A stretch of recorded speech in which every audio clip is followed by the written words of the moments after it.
Reunión donde se expone la palabra de Dios, Dios le habla a su pueblo, hermano. Amén. Y hoy no es la excepción. Hoy va a ser algo muy especial, hermano. Así que esperamos que el día de hoy estemos atentos a lo que el Señor nos quiere enseñar. ¿Estamos? Amén. Bien. Vamos a abrir nuestras Biblias en el libro de Mateo 21, Mateo capítulo 21,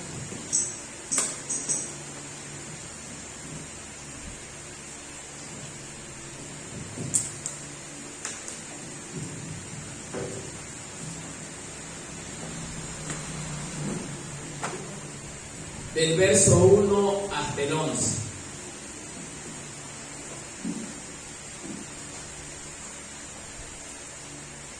Cuando ya todos tengamos esta porción, me dicen amén. Yo voy a leer el primer verso y ustedes leen el siguiente. El título dice: La entrada triunfal en Jerusalén. Y cuando se acercaron a Jerusalén y vinieron a Betfagé, al monte de los olivos, Jesús envió 2 discípulos, ustedes, diciéndoles: id a la aldea que está enfrente de vosotros, y luego hallaréis una asna atada y un pollino con ella, desatadla y traédmelo. y si alguno dijere algo, decid: el Señor los necesita y luego los enviará. Todo esto aconteció para que se cumpliese lo dicho por el profeta cuando dijo: Decid a la hija de Sión: he aquí, tu rey viene aquí, manso y sentado sobre una asna, sobre un pollino, hijo de animal de carga. Y los discípulos fueron e hicieron como Jesús les mandó. Y trajeron el asna y el pollino y pusieron sobre ellos sus mantos, y él se sentó encima. Y la multitud, que era muy numerosa, tendía sus mantos en el camino, y otros cortaban ramas de los árboles y las tendían en el camino. Y la gente que iba delante y la que iba detrás aclamaba diciendo: Hosana al Hijo de David, bendito el que viene en nombre del Señor, hosana en las alturas. Cuando entró él en Jerusalén, toda la ciudad se conmovió diciendo: ¿quién es este? Todos. Y la gente decía: este es Jesús, el profeta de Nazaret de Galilea. Tomen asiento, mis amados hermanos. Vamos a escuchar el mensaje. Pido al pueblo a apagar sus teléfonos para que nada nos interrumpa. Bien. Bienvenido, hermano. Tome asiento, que ya empezamos el mensaje. A ver, mis amados hermanos, cada uno atento a sus Biblias. Todo cristiano habla a su Biblia. El que no lo es no tendrá Biblia. Empiezo diciendo de esa manera. Bien. Amados hermanos, desde ahora empezamos en esta generación a recordar una semana muy importante para el mundo cristiano. Digamos mundo cristiano hablando en el entorno, ¿no? El entorno cristiano. Los cristianos comenzamos a recordar desde hoy aquella entrada triunfal que Jesús realizó en Jerusalén. Bien, como conocemos y ya es tradición año tras año, justamente por esta época, el entorno religioso comienza a su manera en muchos casos y otros a la manera que enseña las Escrituras a recordar este evento precioso que pasó hace mucho tiempo cuando Jesús estaba en medio de nosotros. Justamente esta semana representa la última semana del ministerio de Jesús. Era su etapa final dentro de ese ministerio. Pero esta semana involucra tres eventos muy interesantes que nosotros recordamos. Primero, él entra o inicia esta semana entrando en Jerusalén como el rey de los judíos. Y ahora sí lo dice abiertamente. Luego eso acarrearía que los religiosos se molesten tanto y lo condenen y lo crucifiquen y lo maten. Jesús muere, es el segundo evento importante que ocurre. Y luego ocurre el evento más maravilloso que significa la victoria. Jesús resucita de los muertos. Entonces, hoy arrancamos haciendo un análisis de la entrada triunfal que Jesús realizó justamente un domingo, como lo enseñan las Escrituras. Como ya es costumbre, otras religiones salen, hacen sus campañas religiosas, tratando de demostrar y recordar que Jesús hizo su entrada triunfal en Jerusalén. Pero nosotros vamos a ver detalles muy importantes sobre este evento. Bien, empezamos diciendo como introducción a esto, ya que todavía no había llegado la hora de Jesús, efectivamente. ¿Cuál hora se refiere? A la hora de su muerte. Pero había que impulsar a alguien o a algunas personas para que lo que era el plan de Dios, que su hijo tenga que morir por causa de la salvación de la humanidad, había que impulsar a gente que verdaderamente lo lleve a Jesús a morir. ¿Y quiénes eran esa gente? Los escribas y fariseos o los religiosos, quienes más adelante inducirían a la mayor parte del pueblo de Israel a rechazar nada más y nada menos que al Hijo de Dios.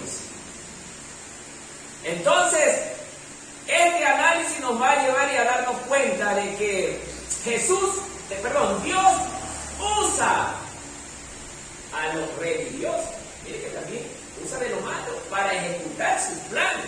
¿Cuál era el plan del Señor? Hacer o lograr que se haga el sacrificio del Cordero Santo, puro e inmolado, que era Jesucristo. Por eso necesitaba a alguien que lo llevara a la muerte a su Hijo en sacrificio de usted y de mí. Pero no vamos a entrar todavía allí, sino que Jesús tenía que usar los argumentos que molestarían a los religiosos. Recordemos que en muchos pasajes que hemos venido analizando a través de muchas predicaciones, los escribas les molestaba en gran manera que Jesús primeramente haya empleado una doctrina diferente a la doctrina que ellos tenían. La doctrina que los religiosos tenían, si bien es cierto, está en la palabra de Dios, pero ellos la habían mezclado con sus intereses personales. He allí el problema. Usted puede hablar la palabra de Dios correctamente como está escrito, pero si usted mezcla esta palabra de Dios con sus intereses personales, ya viene a ser una falsa doctrina. Debemos de darnos cuenta, hermano. Una falsa enseñanza. Si bien es cierto, podemos recordar cómo Satanás usa la palabra de Dios para intentar engañar ¿a quién? A Jesús. Pero a la vez el mismo Jesús, para contrarrestar esa enseñanza falsa, usa la misma palabra de Dios. Miren, hermano. Y qué terrible es que hay muchas personas que dicen, la palabra de Dios no es para contender. ¿Ah? Y entonces, ¿cómo podremos defender la fe? En muchas ocasiones no podremos usar la palabra de Dios cuando la persona ya entra en un estado de necedad. Cuando la persona, sabiendo que lo que dice esta otra persona es lo correcto, pero no me interesa aceptarlo, ya es un estado de necedad. Terrible eso, hermano. Cuando la persona ya cayó en esa condición, está en una situación verdaderamente terrible. Ha perdido su relación con Dios. Por eso, amados hermanos, esto nos va a enseñar muchas cosas interesantes, este evento, hermano. Primero era necesario que Jesús llegue a Jerusalén y lo haga entrando por la puerta principal donde todo lo vea. Ay, es increíble. Esto narra justamente lo que va a acontecer más adelante. Todo lo va a ver. Antes Jesús estaba un poco oculto, no porque quería o sentía vergüenza de lo que hacía, sino que estaba ocultamente o pausadamente, digámoslo, ejerciendo su ministerio porque su hora todavía no había llegado. Y esto quiero que usted se dé cuenta, hermano. A veces nosotros hablamos la palabra, sí, tenemos que hacerlo de una manera que no cause ese malestar a los demás, porque a lo mejor todavía no llega a nuestro tiempo. Pero va a haber circunstancias, va a haber momentos donde el Señor dice: párate, ve y habla lo que te mando a decir. Aunque eso represente tu propia muerte. Por eso, hermanos, servir al Señor no es nada fácil. Ya lo he venido mencionando. Hablar la verdad no es nada fácil. Hablar la verdad de Dios va a generar que aún dentro de nuestra casa los enemigos se levanten. Porque la palabra de Dios es dura. La palabra de Dios es fuerte. La palabra de Dios saca lo malo que hay en el corazón del hombre. Entonces, amados hermanos, muchos enemigos se levantarán al lado del justo, porque no querrán saber de que se hable de esa verdad, hermano. No quieren saber, porque la verdad los confronta y les duele, hermano. Por eso era necesario que Jesús, ahora sí le dice al Padre: ve a Jerusalén. Pero hubo alguien de mis seres más queridos, hablando desde la posición de Jesús, que se opuso a que yo vaya a Jerusalén. ¿Quién era ese? Pedro. Miren, hermanos, analicemos esto. Pedro ama tanto a Jesús. Nuestros seres queridos inconscientemente usados por Satanás van a decir: no, Señor, no vaya. Pero el plan de Dios era que sí vaya. Y ese es el problema de nosotros hoy en día, los hermanos y los predicadores. Damos una orden, decimos algo, hermano. No, hagamos lo contrario. Hagamos lo contrario. ¿Quién se maneja así? ¿Quién maneja la situación en contra de lo que Dios ha establecido? No es Satanás.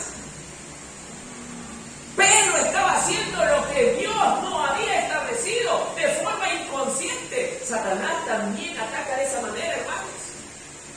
Satanás no quería que Jesús vaya a Jerusalén porque sabía que si eso no ocurría, el plan de Dios se vendría abajo. Pero a Jesús, como todo un hijo de Dios, obediente a la palabra de su Padre, él quería cumplir la voluntad de su Padre, que era justo llegar a Jerusalén, aunque eso me represente la muerte. Si ven la diferencia, he ahí la diferencia.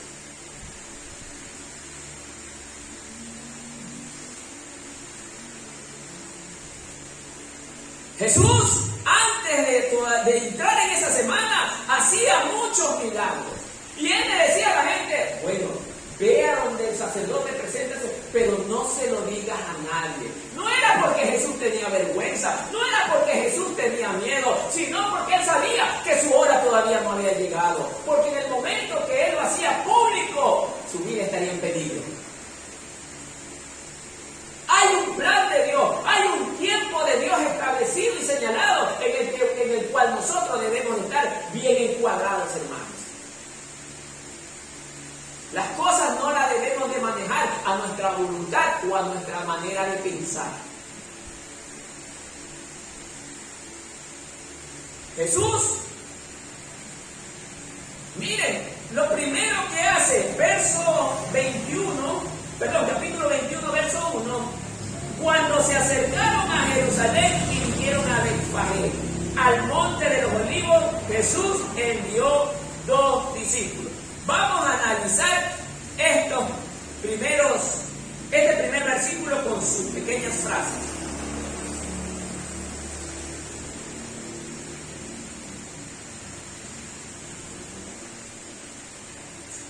Bien. Si nosotros vemos el capítulo 20, en el capítulo 20 tenemos que Jesús venía enseñando a sus discípulos y a la audiencia que estaba cerca de él en el momento que él estaba ejerciendo su ministerio de la enseñanza de la palabra. Vemos que el capítulo 20 inicia enseñando sobre los obreros de la viña. Efectivamente, Jesús estaba enseñándole a todos los que le seguían y a toda la audiencia que estaba atenta a las enseñanzas de Jesús, que era necesario buscar verdaderos obreros para la viña del Señor. ¿Cuál es la viña del Señor? ¿Cuál es la viña? Justamente. El Señor quiere buenos obreros, no gente que solamente haga acto de presencia, sino gente que esté dispuesta a dejar mis preocupaciones personales por servirle al Señor. Él busca esos obreros dispuestos a renunciar a lo que es suyo por darle a quién, al Señor. Estamos en esa posición, hermanos. ¿Se cataloga usted un verdadero obrero en la viña del Señor? Porque ser el verdadero obrero demanda tener ciertas características, y entre ellas ser consagrado a Dios. Entre ellas sacrificar mis deseos personales, que yo antes lo tenía con mi familia en primer lugar, ahora Dios está en primer lugar. También mis deseos personales eran yo preocuparme de mis propios gustos antes que las cosas de Dios. Pero ahora, como he conocido a Dios, Dios está primero en todo. Y esos son los obreros que el Señor busca. No aquellos obreros que buscan simplemente andar en su propia voluntad. Jesús lo está demostrando. Jesús dice, no, yo voy a hacer la voluntad de mi Padre. Luego el capítulo 20 mismo dice que Jesús a sus discípulos les vuelve a anunciar su muerte. A pesar de que él estaba en ese ministerio de grandes milagros, de grandes cosas, Jesús también, como estaba viviendo como ser humano, tenía esa preocupación de que iba a ser torturado, maltratado, golpeado, injuriado, injustamente culpado de algo que nunca hizo. Y lo peor aún, rechazado por todos. Eso es triste, hermano. Ser rechazado por todos es sumamente triste. Es sumamente duro, hermano. Ser rechazado aún por tu propia familia por la causa de Cristo. Pregunto al pueblo, ¿usted quiere ser ese tipo de hombre? ¿O ese tipo de mujer? Que quiere estar en los pies de Cristo a pesar de que mi propia familia me dé la espalda por serle fiel al Señor. ¿O prefiere usted más agradar a su familia que a Dios? ¿Qué dice usted?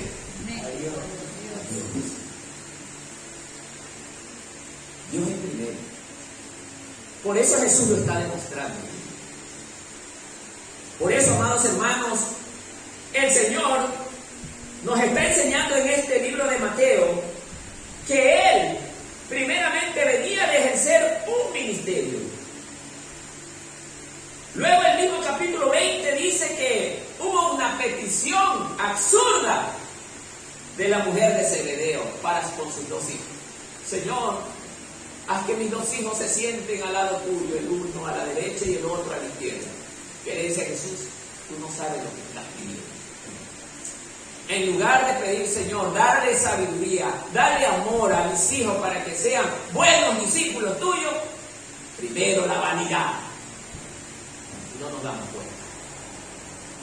Somos vanidosos. Puede ocurrir eso puede pasar eso que esté ocurriendo aquí en esta mañana, hermano. Nosotros debemos de ser hombres y mujeres que estemos dispuestos a ser transformados verdaderamente para la obra del Señor, para ser obreros verdaderos y genuinos dentro de la obra del Señor.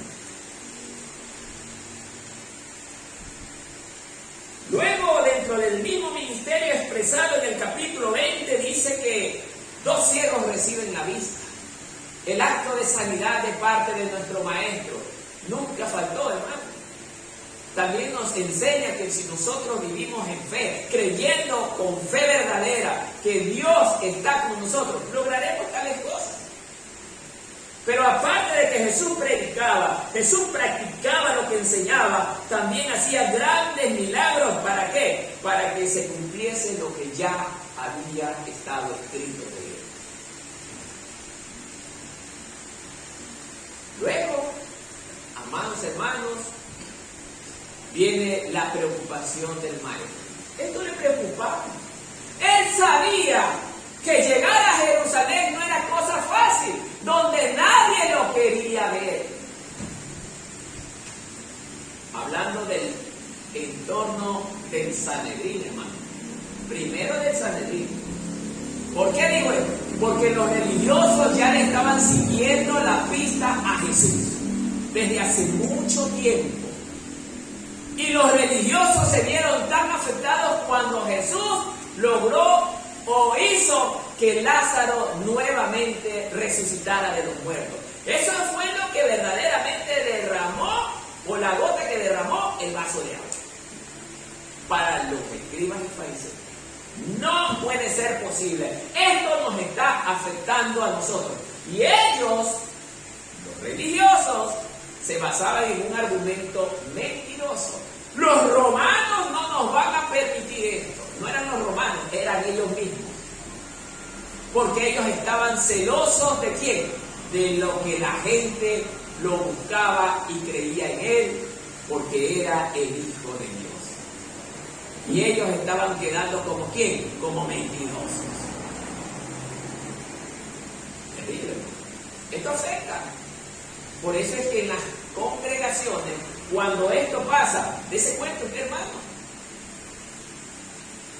justamente el ministro de Dios es mal visto por el que está lamentablemente siguiendo una doctrina equivocada.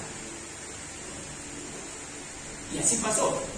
Los religiosos eran supuestamente hombres de Dios, porque eran del pueblo de Dios, hermano. Y eso nadie lo puede discutir. Hablaban de Dios, vivían supuestamente para Dios, pero no hacían la voluntad de Dios. Aunque Jesús les reconoció esa característica a ellos, de que decían la verdad, ellos no andaban en la verdad. No vivían esa verdad, hermano. Cuando ellos predicaban, muchos se contentaban solamente porque su conocimiento humano era satisfecho. Pero esas palabras no generaban la transformación de ¿quiénes? De los que escuchaban la palabra. Pero viene el hijo del carpintero, como ellos despectivamente lo llamaban, un humilde, un sencillo, quizás lo llamaban el descalzo. Porque Jesús dijo, ni siquiera no tengo dónde recostar mi cabeza. No tenía nada. La apariencia de Jesús quizás generaba que la gente con solo verle la cara se desanimara. Pero vuelta los religiosos estaban con grandes vestimentas, que es lo que el ojo humano lamentablemente se equivoca siempre. Pero viene el hombre más sencillo y habla con el poder y la autoridad del Padre. Y resulta que los muertos se levantan de sus tumbas, cosa que ellos nunca lo habrían logrado, los religiosos. Y eso lo vivió en el alma ellos, a tal punto de llegar a decir, esta situación tiene que terminar. Tenemos que eliminar a este hombre porque no nos conviene que este hombre siga firme hablando lo que habla. Oiga, hoy en día, gracias a Dios todavía su hermano no lo persiguen para matarlo. Pero hay pastores que han sido justamente vistos para ser eliminados, porque hablan con la autoridad de Dios. Aún de sus propios miembros de la congregación. Hermanos, Jesús sabía que en Jerusalén lo querían matar. En su propio pueblo lo querían matar. En su propio pueblo no lo querían ver. Algunos todavía. Pero es allá donde él tenía que ir. Pregunto a este pueblo, ¿usted iría donde lo quieren matar? ¿Se dan cuenta, hermanos? Por eso dice la palabra que Dios, Él no nos ha dado un espíritu de cobardía. Él nos ha dado un espíritu de valentía, que aún conociendo que allá no me quieren ver, es allá donde vamos. Allá nos lleva el Señor. Donde menos queremos ir, humanamente hablando, Dios nos manda. Ese es el problema del verdadero cristiano con el falso, hermano. El falso puede hablar bonito, puede hablar lo que está escrito, pero no puede hacer la voluntad del Señor. Es impresionante. Jesús está demostrando que Él sí lo dice. Por eso, amados hermanos, Jesús, Él va camino a Jerusalén. Y por ello, en primer lugar, llega a Betania. No dice aquí primero, pero Betania estaba en la misma ubicación donde está el Monte de los Olivos. Estaba en la ladera del Monte de los Olivos. ¿Qué es la ladera? Los bordes del monte. Entonces, ¿por qué digo esto? Porque en esa ubicación estaba el hogar ¿de quién? De Lázaro, de Marta y María. Entonces Jesús era muy amigo de Lázaro. Eso lo narra una historia bíblica que justamente estuve haciendo una investigación y vemos que Jesús llega a ese lugar. Primero llega un sábado, porque él sabía que el domingo tendría que hacer su entrada triunfal. ¿A dónde? A Jerusalén, que estaba muy cerca. Y aquí que narra el libro de Mateo, dice que cuando se acercaron a Jerusalén y vinieron a Betfagé, Betfagé era un pueblo o una aldea que estaba en las laderas del mismo monte de los Olivos, pero muy cercano a ¿qué? A Betsaida. ¿Por qué? Porque se cree que Jesús pasó la noche del sábado en el hogar de Lázaro. Y al siguiente día, él mismo, como lo dice este versículo, Jesús envía a 2 de sus discípulos, ¿a dónde? A Betfagé. ¿Por qué? Porque en Betfagé había el asno donde él se iba a montar. El asno pequeño, el asno joven, porque estaba, miren lo que dice: id a la aldea del frente, que está en el frente de vosotros, y luego hallaréis ¿qué? Una asna atada y un pollino. O sea, el Señor se iba a sentar en el pollino. Ya vamos a ver esto que es interesante. Pero entonces, amados hermanos, por eso se cree que Jesús estuvo en la casa de Lázaro y permaneció allí la noche anterior. Bueno, finalizando el verso 1, dice: Jesús envió a 2 de sus discípulos. Cuando yo leí este pedazo, y me imagino cualquiera de ustedes haya leído esto y dice: ya obvio envió y los discípulos se fueron. Ahí hay algo interesante que el Señor me enseñó. Jesús envió 2 discípulos. Cuando dice envió, lo habla de una manera contundente, como la de alguien que tiene autoridad, como la de alguien que su palabra se cumple y se respeta. Wow. Cuando nosotros desobedecemos, hermano, ¿estamos agradando a Dios? La palabra de Dios dice, y sométase. Pablo lo enseña, sométase todo, hermano, ¿a quién? A toda autoridad. El mismo Jesús, siendo Dios, estuvo sometido a la autoridad ¿de quién? Del Padre. Y Él enseñaba cómo nosotros debemos de hacer ante una autoridad superior. Debemos estar sometidos en todo lo que diga, siempre y cuando esto también sea bueno.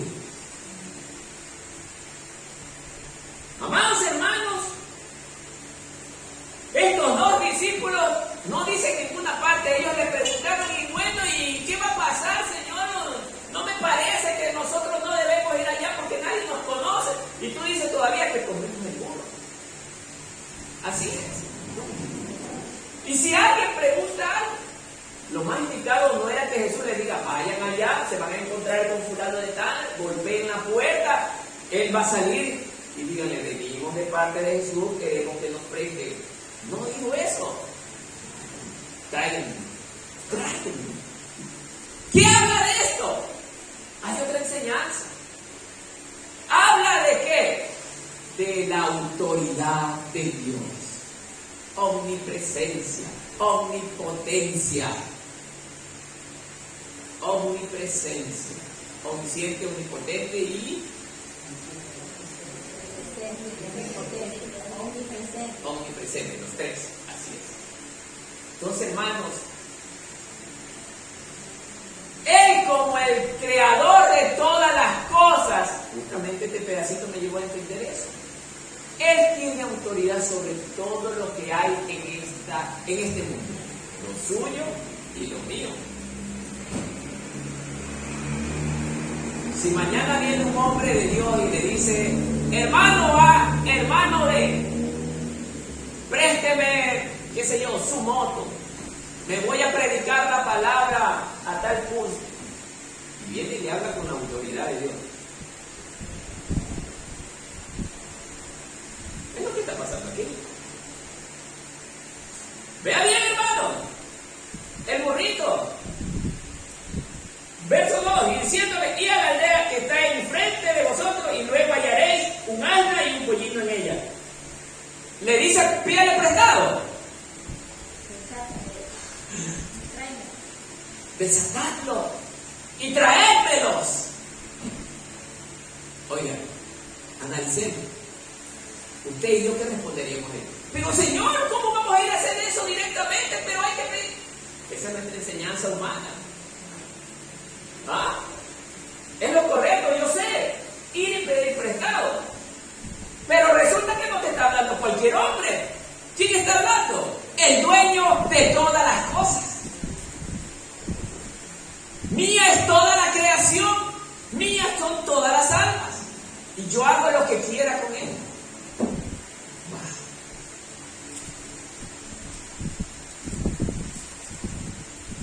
Pues, hermano, Dios nos invita a analizar, porque hoy estamos viviendo en unos tiempos verdaderamente increíbles, hermano.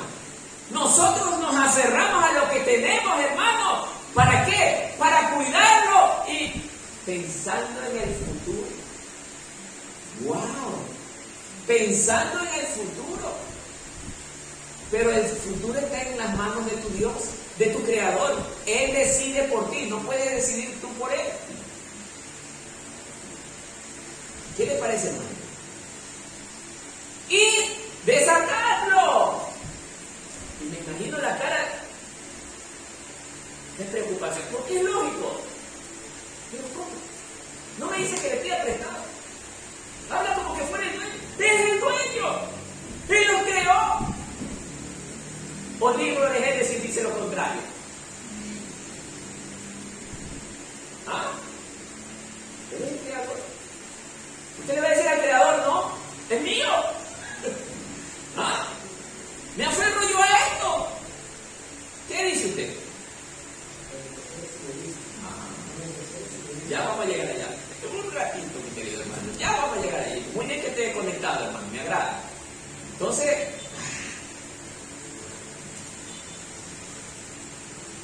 en el mismo verso 2 vamos a seguir analizando otras cosas que vemos. Por eso, El Señor debe darnos en esta mañana ojos espirituales, hermanos. Miren lo que dice. Id a la aldea que está enfrente de vosotros.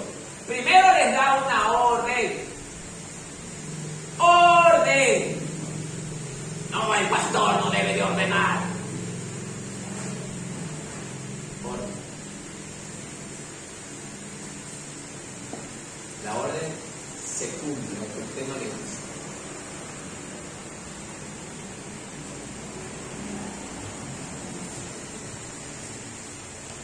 Es Dios. Pero Él no hace alarde de su gran autoridad, sino que lo dice de manera humilde. Vayan al frente y ahí verán un asno amarrada, desátela y traigan. De esa forma tenía que haber hablado eso, humilde. Pero a la vez esas palabras llenas de humildad tenían poder de autoridad. Dios nos prueba en muchas maneras, en cosas tan simples. Él nos está probando, hermano. A ver cómo estamos pues con la obediencia ante Él, pues, hermano. Sí, yo amo al Señor, creo en su palabra y obedezco. Y hago lo contrario.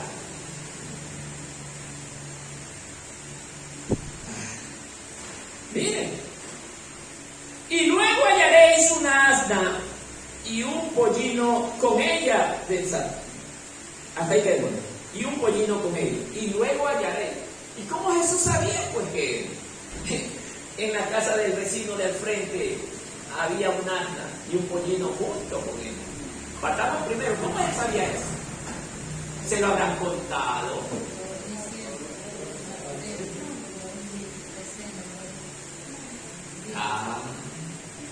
La omnisciencia. Él lo conoce todo. Aún los cabellos de nuestra cabeza, todos están contados. Dios los conoce. ¿Qué le parece, hermano? Sin darnos cuenta, el Señor aquí está usando su omnisciencia. Luego viene y dice, muy bien, ¿por qué menciona primero una asna?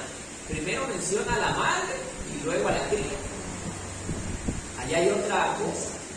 Yo también sigo porque me puse a investigar y hay otra cosa.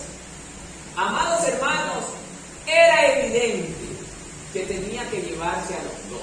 Porque si solamente se llevaba a la cría, ¿qué cree que iba a pasar con la cría?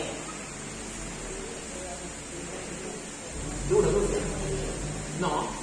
Si solamente lo iba a utilizar por corto tiempo nada más para ir montado en la cría, no en la madre, en la cría, ya vamos a llegar ahí. ¿Mande? La cría, ¿no es cierto? Por eso, hermano, debemos de darnos cuenta que era necesario llevar a la madre con la cría para que la cría no haga desorden, sino que la cría ya vea a la madre y va tranquila, va a seguir.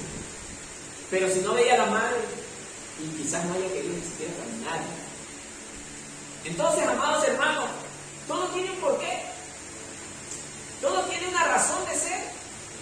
Mire, hermano, y luego dice: desatadlo y traédmelos. Habla de autoridad. Todo lo puede. Omnipotencia. Porque es mío. Pero yo lo quiero usar un momento, nada más. Tráiganmelo. Y vemos que los discípulos, no dice aquí que ellos le preguntaron, Señor, ¿y por qué? Como ocurre en muchas ocasiones en el pueblo. La autoridad da una instrucción, pero me parece que no debería de ser así. Yo creo que esto debemos de cambiar. El momento que usted dice eso, hermano, ya Dios no se agrada. Él quiere obediencia. La obediencia, hermano, no es para que nosotros contradigamos. Sométase a toda autoridad. Es un acto de obediencia, porque la autoridad representa ¿a quién? A Dios, hermano. Cuando usted no obedece a la autoridad, no está obedeciendo a Dios.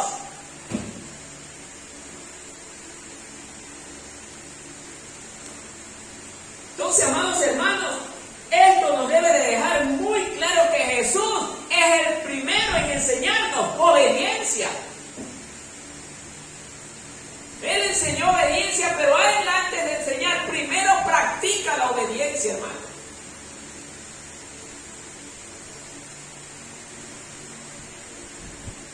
Verso 3.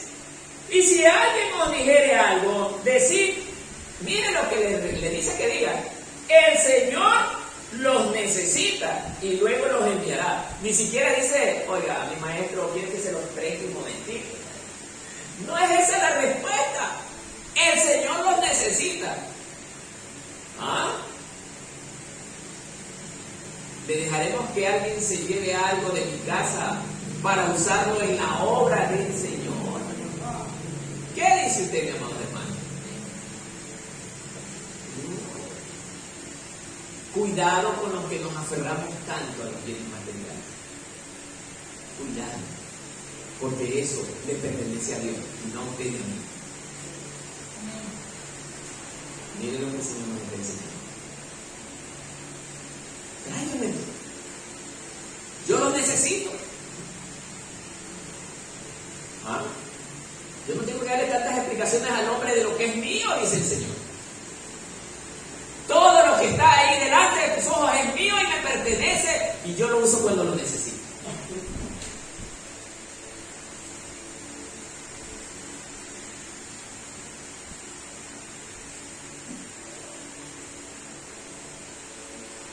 Pero hay algo interesante aquí.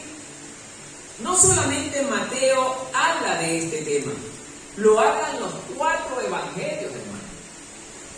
Vemos, déjenme tener visto algo interesante que quiero compartir también con el pueblo. Vemos, amados hermanos, que este es un tema que todos los discípulos conocían, y entre ellos los 4 que hablan de los evangelios sinópticos, que son Mateo, Marcos, Lucas y aparte Juan. Entonces, amados hermanos, a ver si lo tengo aquí. Voy a abrirlo.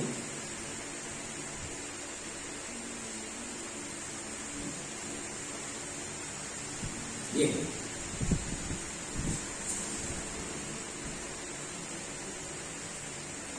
Bien, amados hermanos, a ver.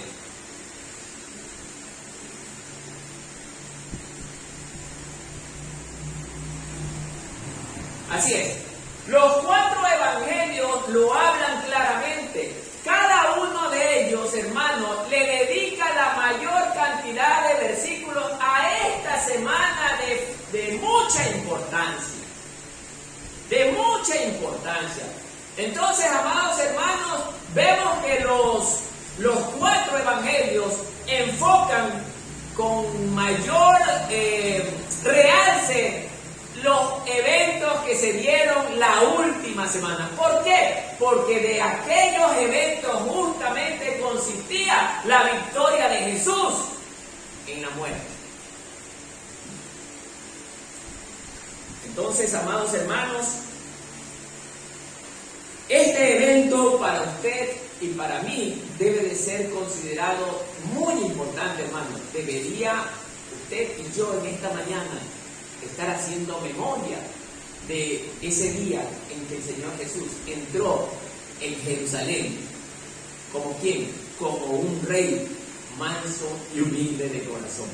Los grandes reyes tradicionales de la historia entraban en caballos imponentes con gran vestimenta real, porque ellos querían dejar bien marcado quién era la autoridad. Pero Jesús no lo hizo de la misma manera que lo hacen los hombres. Jesús lo hizo de la manera como Dios mismo ya había hablado 520 años atrás en las profecías del profeta Zacarías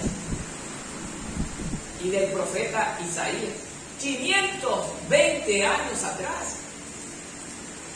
Entonces, amados hermanos, nosotros debemos de darnos cuenta que Jesús hizo lo mismo que hacen los reyes que buscan paz, que quieren proyectar un reino de paz, montados ¿en qué? En un asno, porque el asno no es para la guerra, el asno es solamente pasivo para el trabajo.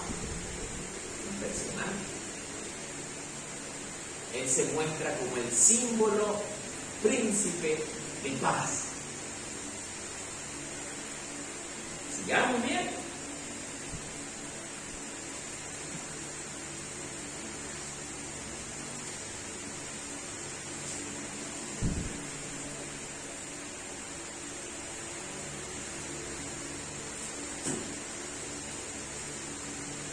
Verso 4.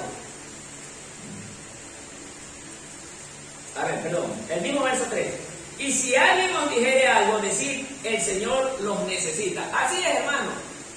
Salió alguien y preguntó, hermano, bueno, ¿y ustedes por qué están haciendo esto? ¿Por qué están desatando estos animales? Y ellos hicieron como justamente Jesús les había ordenado. El Señor los necesita. ¿Cuál fue la reacción de estas personas? Los propietarios. Ya, ok, llévenlos. Pero así por así nomás. No, hay una razón. Es porque todo el pueblo judío ha sabido ser que conoce la profecía, hermano. Y hace 520 años atrás, Zacarías, déjenme ver, capítulo 9. Zacarías, capítulo 9, verso 9. Miren. Busquemos, hermanos, para que con las escrituras hablemos de este punto.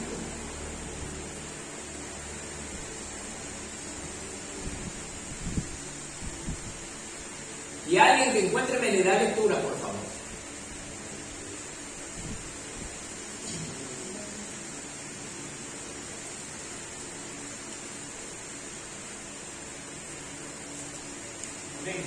A ver, hermano, déle lectura, fuerte. El futuro del rey de Sion. Alégrate mucho, hija de Sion. Da voces de júbilo, hija de Jerusalén.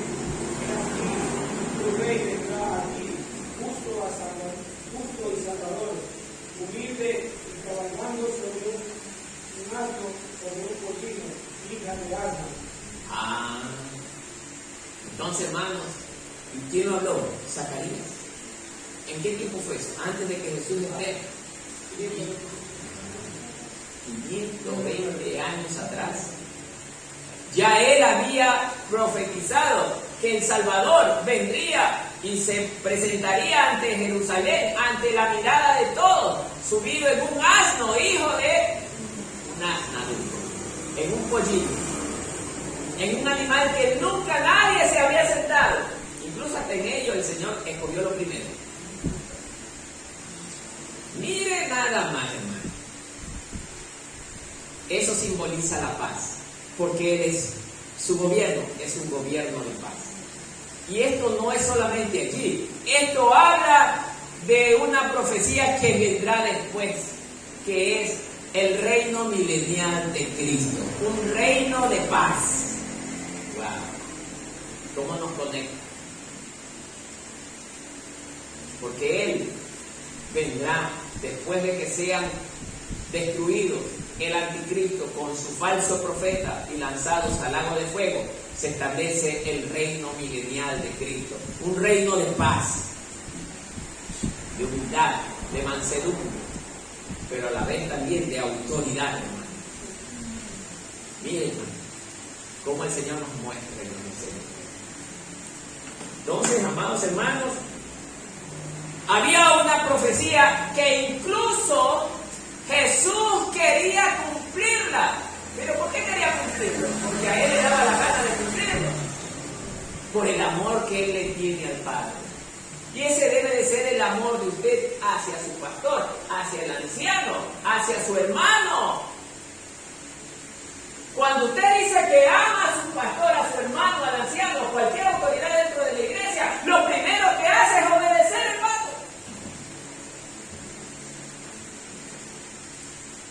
Entonces, hermano querido, esto el Señor nos enseña.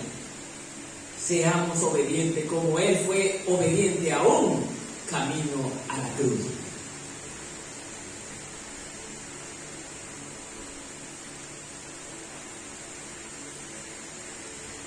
y luego Él los enviará. Eso también tiene otra. Viene y Él les pregunta, bueno, ¿para qué quieren? El Señor los necesita. Pero este que va a haber cogido y... No, bueno, no se va. ¿Pero qué dijo? Llévenlo. Llévenlo. ¿Por qué Él reaccionó de esta manera? Porque Él ya conocía la profecía y ellos estaban esperando la llegada del Mesías. Pero había un problema. Ahí ya nos vamos a ir conectando lo que quería decir el hermano. Es verdad que los escribas y fariseos no eran los que querían saber nada de Jesús. Era un grupo pequeño. Pero el pueblo entero, los humildes que son en gran cantidad, ellos estaban esperando al Mesías que los rescataría, pero bajo el pensamiento de ellos. Ellos creían que iba a venir el Mesías, sí, es verdad, pero ¿cómo creían que iba a llegar ese Mesías?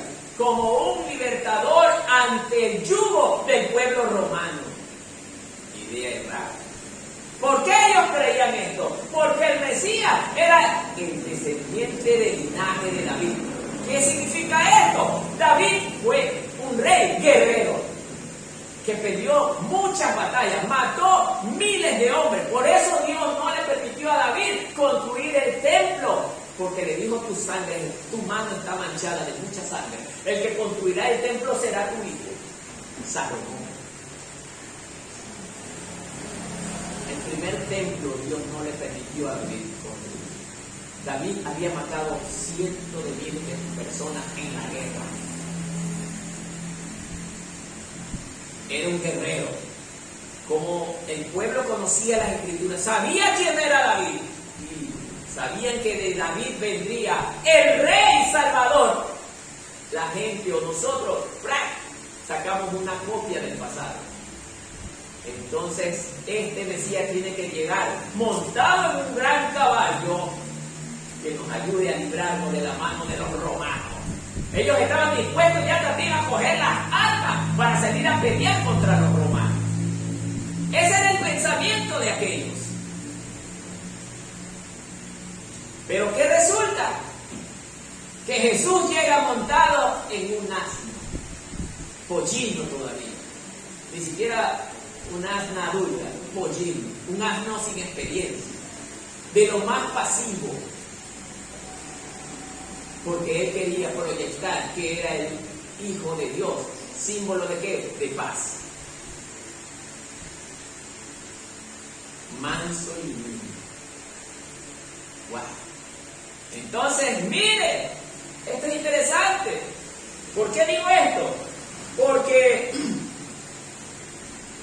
dice aquí en las Escrituras, en el 4, todo esto aconteció para que se cumpliese lo dicho por el profeta que dijo: decid a la hija de Sión, he aquí tu rey viene a ti manso y sentado sobre una asna, sobre un pollino, hijo de animal de carga, que ya lo leí.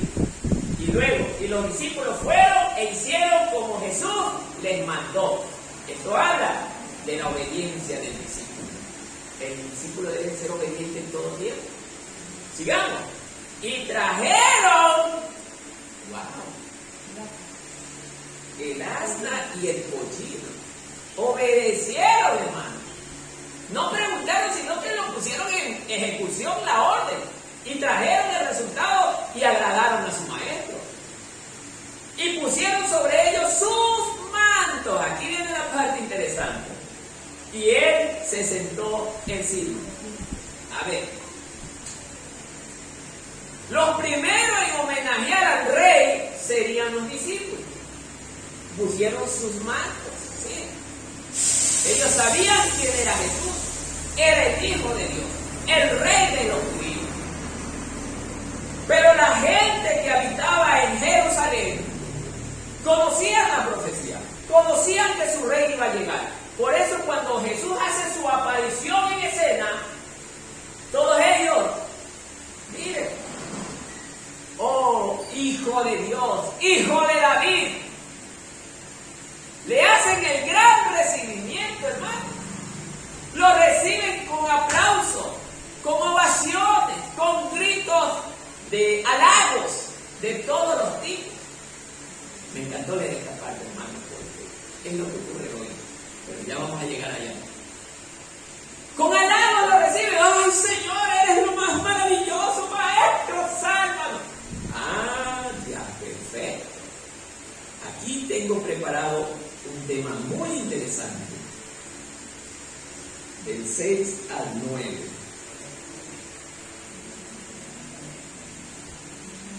8. Aquí está. A ver, desde el 7. Y le trajeron el asna y el pollino y pusieron sobre ellos sus mantos, y él se sentó encima del pollino. Y la multitud, que eran 2 o 3. Oiga, cuando le dice numerosa, ¿de qué estamos hablando? Era lleno de gente, en cantidades, muy numerosas. ¿Tendían qué? Sus mantos, ¿en dónde? Oiga, ¿dónde se ha visto eso aquí? Que la gente salga a la calle, pasa aquí, Señor, y iba a montar el pueblo, pasa aquí encima de mi mano. ¡Qué homenaje! Sigamos. Tendían sus mantos en el camino y otros cantaban, le cantaban a Jesús. Cortaban ramas de los árboles y las tendían en el camino. Mire, hermano, cortaban, a lo mejor uno se trepaban, cortaban, iban corriendo. Señor, pasa por aquí donde yo pongo esta ramita. Era la desesperación. 9. Y la gente iba adelante y la que iba atrás aclamaban, diciendo, ¿cómo decían? ¿Qué más? Bendito el que viene en el nombre del Señor, hosana en las alturas. ¿Qué significa hosana? Señor, sálvanos.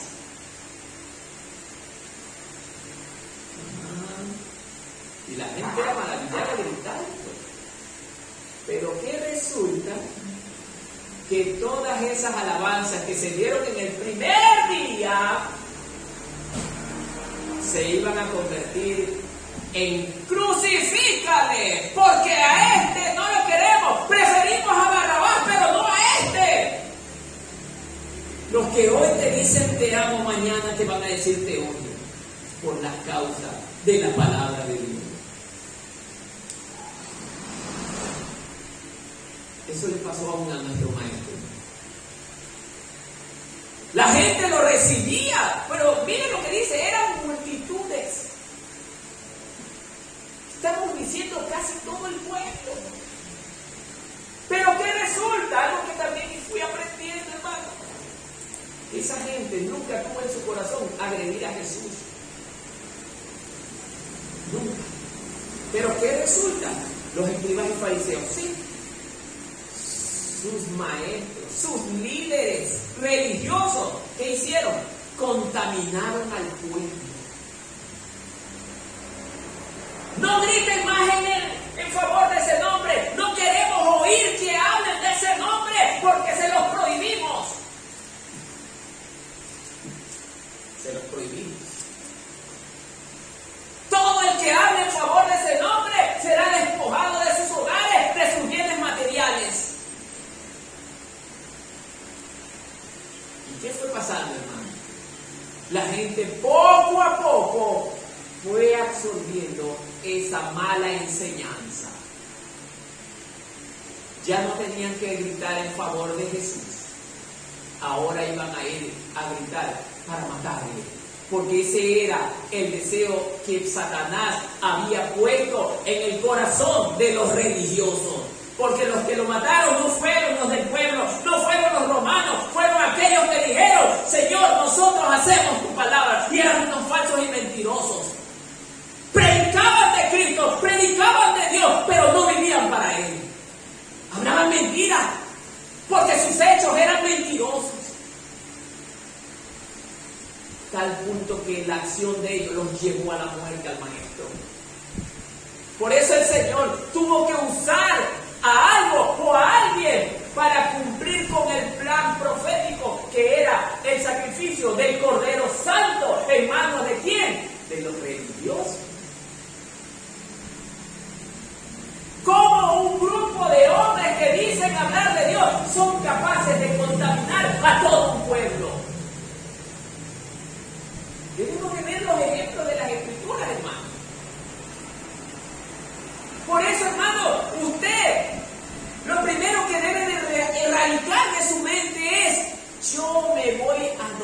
yo quiera. Hermano, yo me reúno donde me parezca bonito. Yo me reúno donde esté bien. Hermano, usted no sabe lo que está pensando esa persona que está afuera. Que habla bonito, sí, porque Jesús le reconoció a los escribas y fariseos que hablaban la verdad, hermano.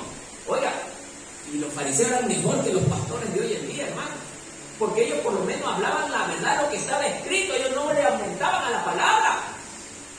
El tema era que les cambiaban el sentido de lo que Dios hablaba en su palabra. Me pueden demostrar un versículo, un capítulo de la Biblia tal como está escrito, pero la acción que yo haga debe de estar dirigido por lo que estoy leyendo. Pero si hago contrario a lo que estoy leyendo, soy un falso, hermano. Soy un mentiroso. Porque eso hacían los escribas y fariseos, era hablar de Dios, pero lamentablemente en su corazón Satanás les había sembrado la semilla de matar al Hijo de Dios. Todavía eran tan terribles que osaron en planificar la muerte, nada más y nada menos que de ese Dios que ellos decían servir. Le matan a su Hijo. Eran tan osados. Los religiosos, no hablamos de los romanos, religiosos, con apariencia de piedad, con apariencia de oveja. Esos eran el mismo demonio. Por eso, hermanos, Jesús tenía que cumplir la voluntad del Padre, aún él sabiendo que iba a morir. Porque en el capítulo 20 estamos viendo que Jesús, en el verso 17 al verso 19, él habla que iba a morir. Que él iba a morir. Él nuevamente le dice a sus discípulos: hermanos, el Hijo del Hombre va a ser asesinado en Jerusalén. Por eso es que Pedro le dice: maestro, no vayas. Pedro anhelaba en su corazón algo bueno. Porque si usted se pone a analizar, ¿quién no desea algo bueno para el amigo? Pero muchas veces eso bueno resulta ser un arma en contra del plan de Dios. Si ven que a veces no vemos espiritualmente, ¿no? Entonces, amados hermanos,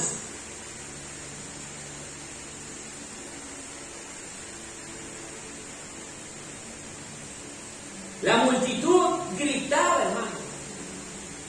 Oiga, tiene que haber sido tan maravilloso ver a esta gente cómo le cantaba, cómo lo recibieron entre aplausos, le echaban a lo mejor flores, como se le echan a los reyes. Todo era bonito y hermoso hasta cuando no me tocaban. Ay, hermano. ¿Ah? Soy buen cristiano hasta cuando no me tocan. Esa gente que conocía de la palabra de Dios no reaccionaba hasta cuando no eran tocados. Pero resulta que con el pasar de los días, la gente influenciada por su grupo religioso comenzó a cambiar las canciones de alabanza, los gritos de júbilo, ya en gritos de insulto, en gritos de desprecio, en gritos de aborrecimiento. Eso habla, hermano, de que nosotros, como seres humanos y como carnales, en muchas ocasiones nos agrada escuchar más la voz de Satanás que la voz de Dios. ¿Por qué digo esto? Porque la voz de Dios nunca incentiva al hombre a matar injustamente. Injustamente. Pero la voz de Satanás busca destruir al justo, al inocente. Sigamos analizando, hermanos, porque esto está interesante. Miren.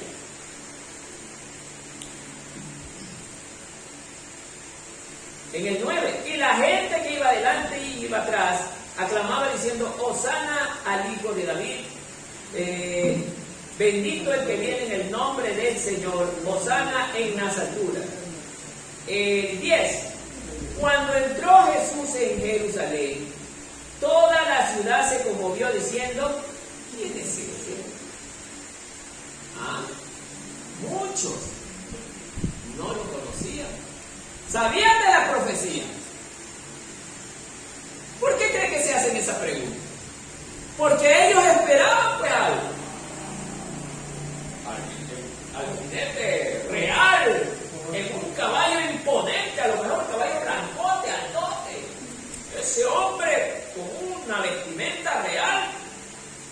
Eso es lo que ellos esperaban. Por eso es que Jesús dentro de la profecía le dice al mismo pueblo, vendrá otro en mi nombre, y a ese sí lo van a escuchar, porque esa siempre ha sido la idea del judío.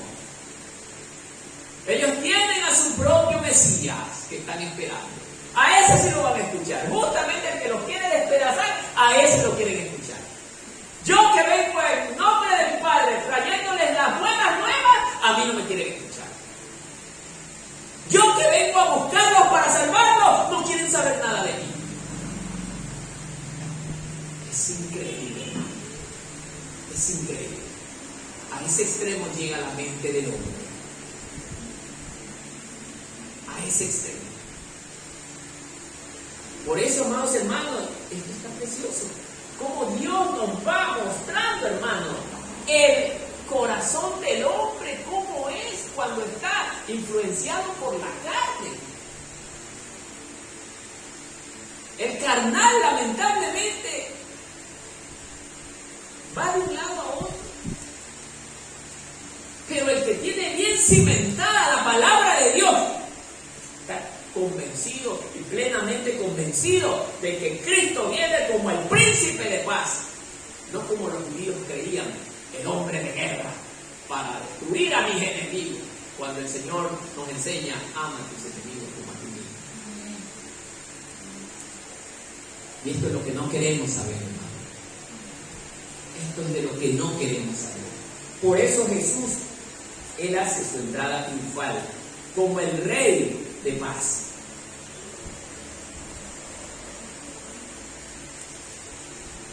Cuando se preguntan quién es este, toda la ciudad se alborotó. Mira este comentario, me interesó.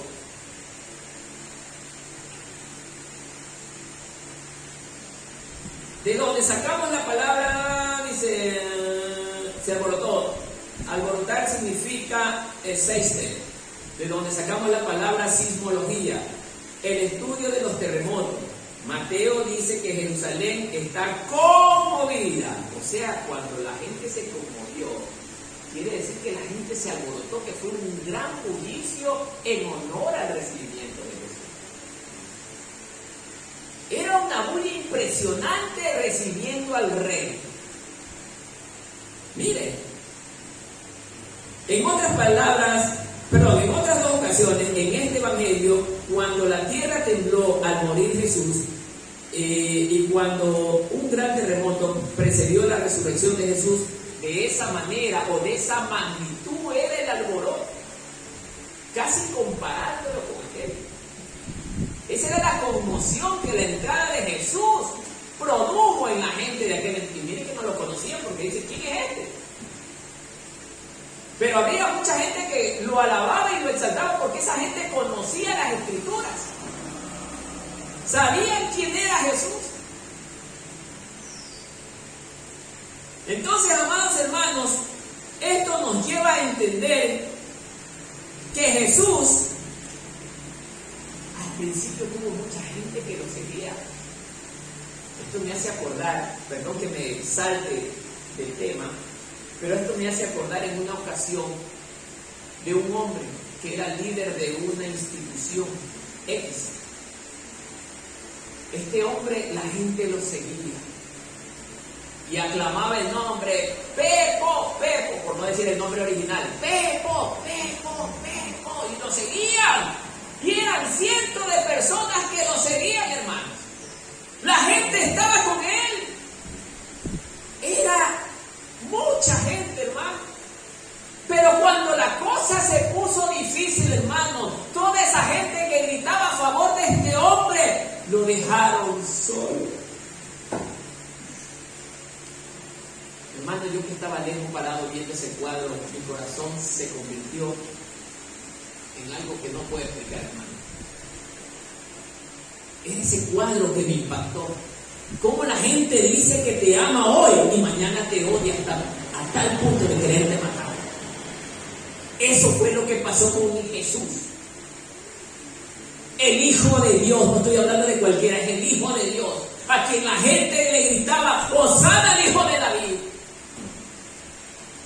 Mañana le iban a gritar, sáquenlo, queremos a Barrabás, no lo queremos a ese. Danos a Barrabás, a un ladrón, pero no queremos a ese. Es increíble, hermano. Cómo a veces nos portamos de una manera, perdón la expresión, tan salvaje. Satanás nos vuelve tan salvaje que no nos damos cuenta que estamos rechazando al Hijo de Dios. Es impresionante. Y a ese extremo la humanidad está llegando hoy. Ya la gente se ha vuelto tan salvaje que no quieren en muchas naciones que los templos estén abiertos, que las congregaciones estén abiertas para que la gente se reúna a alabar a Dios. Le levantan centros de adoración a Satanás. Y los miembros llegan rápido, ahí sí, a adorar a Satanás. Por eso en alguna ocasión le dije a un grupo de hermanos, ustedes aman más a Satanás que a Dios. Y se me ofendieron, pero era la verdad lo que les decía. Porque mi boca puede decir yo amo a Dios, pero mis acciones hacen todo lo contrario.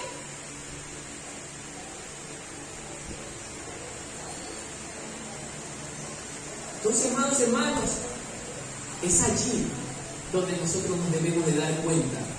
Porque esto me sirvió para darme cuenta. Yo decía, Señor, si en algo te estoy fallando, hazme ver, Señor. Yo no quiero desagradarte. Yo no veo a los demás, hermano. Cada quien tiene que responder por lo que hace. Dios lo llamará a usted y a mí a rendir cuentas un día por lo que hace, hermano, y lo que piensa. Yo no tengo que hablar por usted. Hoy yo tengo que hablar para que usted aprenda lo que el Señor quiere de usted. Pero mañana usted tiene que hablar por su propia cuenta para defenderse de lo que Dios le va a preguntar, pues, hermano. Toda esa gente tendrá que dar cuenta. Todos aquellos los que gritaban, crucifícale, tendrán que responder ante Jesús. ¿Por qué? Oye, pero si yo te sané a ti, ¿qué mal te hice para que tú desees que yo muera? Bueno, es que el de allá me dijo que... Y que muchos hicieron de esa manera, hermano. El de allá me dijo y yo le hice caso. Prefieres escuchar al mentiroso antes que a Dios. O sea, ¿qué estamos hablando, hermano? ¿De qué estamos hablando? Como ahora lo va a hacer. Entonces, hermano, esto debe llevarnos a meditar, hermano. ¿De qué estamos hablando? Cuando nos peleamos entre nosotros, estamos peleándonos con el Señor, hermano. Porque el Señor lo que más quiere es que yo no pelee con mi hermano, sino que lo ame. Pero yo cuando peleo contra Él, estoy peleando contra el Señor. Y el Señor te va a preguntar el día de mañana, ¿por qué te peleabas conmigo, Señor? Si yo a ti que te vi, yo a que veía a mi hermano. Por cuanto a Él se lo hiciste, a mí me hiciste. Contra mí estaba peleado. Cuando tú pensabas mal de tu hermano, pensabas mal de mí. ¿Se da cuenta, hermano? Entonces, amados hermanos, el tiempo de la exposición de la palabra es para darnos bendición, hermano. Y cuando nosotros recibimos la palabra, de esta manera, ella hace su trabajo, que es transformarnos. Usted va a ser transformado cuando vaya a su casa y diga, hoy pude darme cuenta que si yo peleo contra cualquiera de mis hermanos, yo estoy ofendiendo a Dios. No, de ahora en adelante no lo voy a hacer. Eso se llama transformación. Eso se llama cambio de pensamiento. Ahí la palabra está haciendo el trabajo transformador en usted. usted seguirá como ha estado siempre, en la misma condición. Porque no reciben a Cristo con amor. Ellos recibieron a Jesús, pero porque así decía las Escrituras, pero no porque le amaban. A veces el que me hable una palabra no significa que yo vaya a ser transformado, hermano. A veces el que me hable la palabra puede resultar beneficio, pero cuando yo amo a Dios y le creo.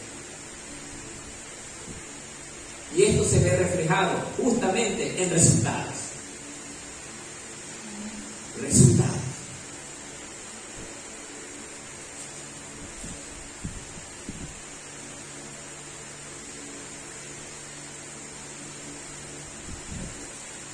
Para finalizar, amados hermanos, Jesús tenía que mostrarse abiertamente como el Rey de los Reyes. Hermano, esto no era fácil para Jesús. No fue nunca fácil.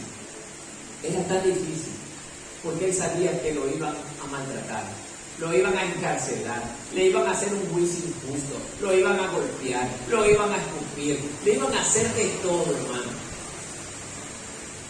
Pero él tenía que cumplir las Escrituras, porque no solamente era cumplir las Escrituras, él quería hacer la voluntad del Padre. La voluntad del Padre. Y eso lo llevó, parece mentira, hermano, pero eso lo llevó a consolidarse como Rey de toda la creación, por la obediencia al Padre. Y eso nos enseña a nosotros algo, hermano, que si usted y yo somos obedientes a Dios en todo tiempo, Dios nos pondrá en algún lugar de importancia, hermano. Dios nos va a poner en algún lugar, pero no lo haga pensando en lo que va a esperarle en el futuro. No, hágalo de forma desinteresada, por amor a Dios. Haga la voluntad del Padre y Dios lo bendecirá a usted y a mí como nosotros queremos que nos bendiga.